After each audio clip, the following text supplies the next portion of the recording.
no dicen todo lo que sucedió, y a mí me parece muy importante.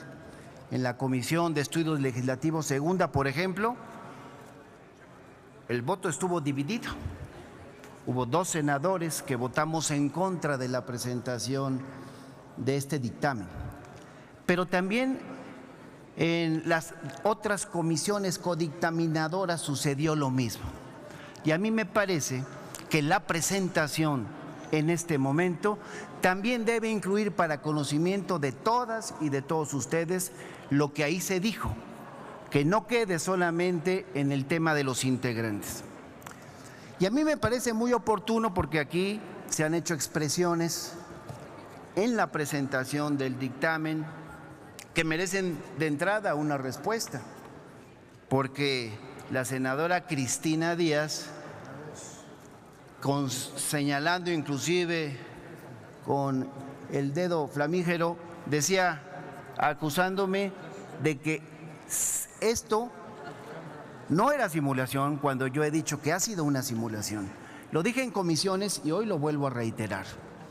Y lo reitero porque miren, aquí tenemos otra vez en nuestras manos una nota que viene desde Ginebra, donde otra vez expertos, expertas de la ONU, como también lo han hecho los representantes en materia de derechos humanos. Eso no viene en el dictamen, por eso es importante que ustedes lo conozcan.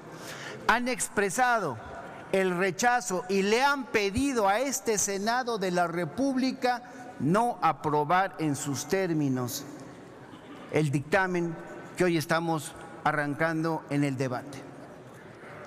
¿Por qué?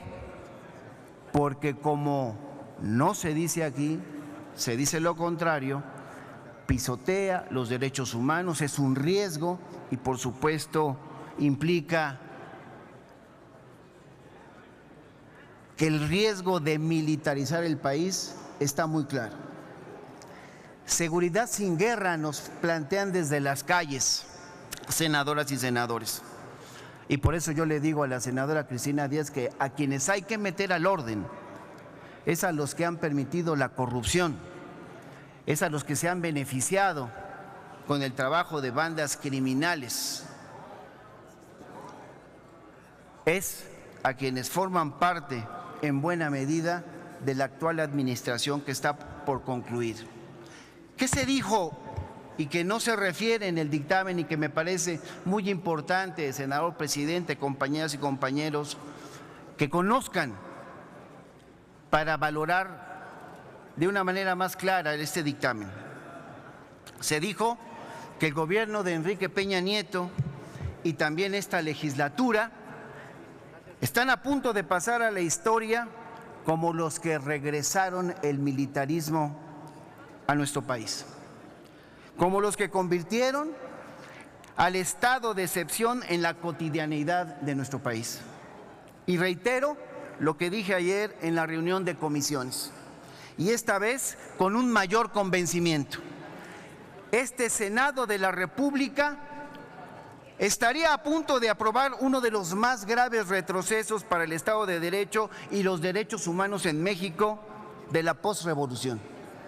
Y lo hace ignorando miles de voces provenientes de la sociedad civil que permanentemente han advertido sobre los graves riesgos de esta ley. El día de ayer, por ejemplo, la Comisión Nacional de los Derechos Humanos y las comisiones de derechos humanos de varios estados, como la Ciudad de México, Nuevo León, Yucatán, Veracruz, Oaxaca, Jalisco, Aguascalientes, Baja California, por mencionar solo algunas, se pronunciaron públicamente porque no se aprobara esta ley y se abriera un proceso de diálogo público y abierto, un debate nacional que se estuvo planteando. Miren, esta minuta, hoy convertida en dictamen, prácticamente sin cambiarle nada, así llegó aquí a esta sesión ya de pleno, llegó el 5 de diciembre y hoy en 10 días, si eso no se llama legislar sobre las rodillas, entonces no sé lo que significa. En 10 días, un tema tan candente, tan discutido a nivel nacional y a nivel internacional, pretendemos darle ya el carpetazo. Y nosotros decimos que eso es peligroso, lo dijimos varios senadores que intervenimos en las comisiones el día de ayer, porque sostenemos que se trata ni más ni menos, cuando hablamos de quienes ayer se hicieron escuchar con declaraciones en distintos puntos del país y del mundo, de organismos defensores de los derechos humanos, insisto, de México y de todo el planeta. Y yo preguntaría, ¿qué más razones quieren entonces, senadoras y senadores, para no aprobar esta ley que la advertencia de quienes defienden día a día los derechos humanos en este país? ¿Qué más razones quieren que la advertencia de los organismos internacionales que día a día los defienden a nivel internacional, como la ONU, como la Comisión Interamericana de los Derechos Humanos, como Amnistía Internacional, como Human Rights Watch, entre otras? Y les pregunto, y esperaría una respuesta clara y directa cuando entremos al debate: ¿cuánto vale para ustedes, senadoras y senadores del PRI y los aliados que hoy quieren seguir con este proceso y votar, la palabra de todos estos organismos? ¿Cuánto vale para ustedes la palabra de estos organismos internacionales, nacionales? Por lo visto, nada. Y aquí se dirá, como ya lo escuchamos, que ha habido foros, que hubo audiencias, que hubo consultas desde hace más de un año, inclusive han llegado a expresar, y además de las audiencias llevadas del lunes pasado. Con eso quieren decir que atendieron el llamado de Peña Nieto hace unos días, cuando le advirtieron en un evento que todos recordamos, el presidente de la Comisión Nacional de los Derechos Humanos y el galardonado, que esta ley no debe aprobarse. Por eso nosotros insistimos, ya lo hemos dicho, las audiencias de esta semana, las audiencias de la semana pasada fueron realizadas, pero a modo, para que el representante de las Fuerzas Armadas tomara la palabra en último lugar, sin la posibilidad de que nadie le refutara sus dichos. ¿Qué clase de debate público es ese, en donde no hay una verdadera confrontación de ideas? Y las que se hayan realizado antes, compañeras y compañeros, hace casi un año, como algunos han expresado, no versaron sobre este proyecto específico que estamos discutiendo. Que no se diga entonces que se ha escuchado a la sociedad para la aprobación de este proyecto. Porque decía el senador Gil, y yo creo que con razón, que a las Fuerzas Armadas se les ha asignado tareas permanentes más allá de las que deberían ser sus funciones ordinarias, tareas que les hemos dado desde las propias leyes. Es cierto, pero eso no significa que sea correcto que tengan esas responsabilidades. El gran problema es que el Estado mexicano no ha avanzado en la construcción de instituciones civiles que cumplan con esas funciones y permitan que las Fuerzas Armadas se concentren exclusivamente en las labores que sí le corresponden acorde a su naturaleza castrense. Y en lugar de eso, el Estado mexicano, incluyendo al Congreso de la Unión, ha preferido comodinamente asignarle a las Fuerzas Armadas cada vez más atribuciones en ámbitos que nada tienen que ver con su función ordinaria. Muchos senadores que estuvimos debatiendo en esta sesión de Comisiones Unidas, insisto, lo sostengo para que ustedes lo sepan, reiteramos que con esta ley de seguridad interior, el Estado mexicano vuelve a caer en esa tendencia comodina de darle más facultades a las Fuerzas Armadas para realizar tareas que no le corresponden.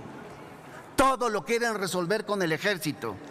¿Y has seguido reflexionando sobre el contenido de esta ley?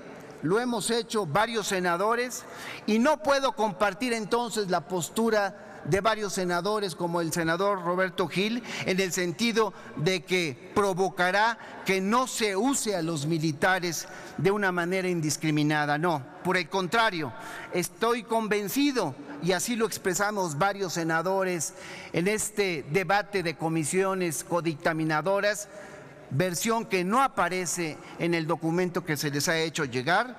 Nosotros sostenemos lo contrario. Estamos convencidos de que esta ley potenciará el uso indiscriminado de las Fuerzas Armadas, porque aunque la declaratoria de protección a la seguridad interior tiene vigencia de 1 año, el presidente de la República la podría prorrogar todas las veces que se le ocurra.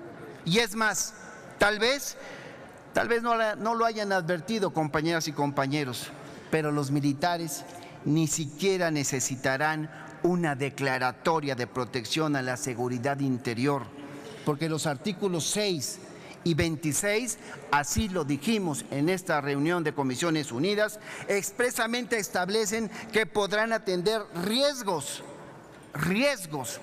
a la seguridad interior sin la necesidad de declaratoria. Pero para actuar en caso de amenazas a la seguridad interior, se los apuntamos, tampoco necesitarán declaratoria, porque el artículo 4, fracción 3, dice que las amenazas a la seguridad interior son las mismas que señala la Ley de Seguridad Nacional, y esa ley, compañeras y compañeros, no establece que las Fuerzas Armadas requieran declaratoria para atender amenazas de seguridad nacional. Quiero decirles también que ayer, en esta reunión de comisiones, decía el senador Preciado que México ya está militarizado. Y seguramente muchos estarán de acuerdo con él. Y entonces yo pregunto, ¿por qué entonces, senadoras y senadores, no avanzamos en la ruta de desmilitarizar al país y construir instituciones civiles que garanticen la seguridad que exigen los mexicanos? Pero no, en lugar de eso, el Congreso está por brindar un marco jurídico que le permitiría al Ejército continuar permanentemente realizando labores policiales. No se engañen, compañeras y compañeros, esta ley no va a provocar que las entidades depuren y fortalezcan sus instituciones policiales. Esa obligación, y lo dije ayer en la reunión de comisiones, y eso no aparece en el dictamen, se las impuso la Ley General del Sistema Nacional de Seguridad Pública desde el 2009 y no la cumplieron. 2 veces, recuerden, senadores, 2 veces, tuvimos que reformar el transitorio de esa ley para ampliarles el paso porque lo incumplieron. Concluyo, senador presidente. Quiero lanzar, y espero que en el debate se pueda responder, quiero lanzar un cuestionamiento directo al PRI y al PAN. Esta ley obliga a las autoridades civiles de las entidades a rendirle cuentas al militar que sea designado como coordinador de los avances del fortalecimiento de sus capacidades institucionales. Esto está en la fracción 6 del artículo 23. Muchas entidades más afectadas por el narcotráfico sabemos que son gobernadas por ustedes, gobiernos del PRI y del PAN, y les pregunto, ¿estarán dispuestos a que la gobernadora Pavlovich o el gobernador García Cabeza de Vaca o el gobernador Astudillo o el gobernador Rosas Aispuro o el gobernador Ordaz o el gobernador Corral, que fueron electos por la voluntad popular, le deban rendir cuentas a un militar designado por el Ejecutivo Federal? Un militar que además no es el secretario de la Defensa. Muchas y muchos de ustedes me imagino que aspiran a ser gobernadores. ¿Estarían dispuestos a algo así? Parte de lo que he dicho, senador presidente, no está contenido en el dictamen y por eso solicité participar en la presentación del mismo, porque, como suele suceder, los dictámenes tienen la visión parcial de quien ve todo lo positivo, pero ahora hasta hubo acusaciones respecto de lo que se dijo, por eso vale que todos conozcan No militaricemos al país. Seguridad sin guerra. Es cuanto, señor presidente.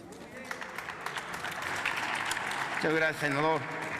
Como se anunció al principio del trámite para la discusión del proyecto de ley de seguridad interior, después de transcurridas las presentaciones por parte de las comisiones, desahogaremos la solicitud de moción suspensiva que entrega la senadora Angélica de la Peña Gómez. A fin de agotar los extremos de lo que dispone el artículo 105 del reglamento del Senado, consulto si la moción suspensiva tiene el apoyo de al menos 5 senadores. Comprobado el requisito del artículo 105 del reglamento, tiene el uso de la tribuna la senadora Angélica de la Peña.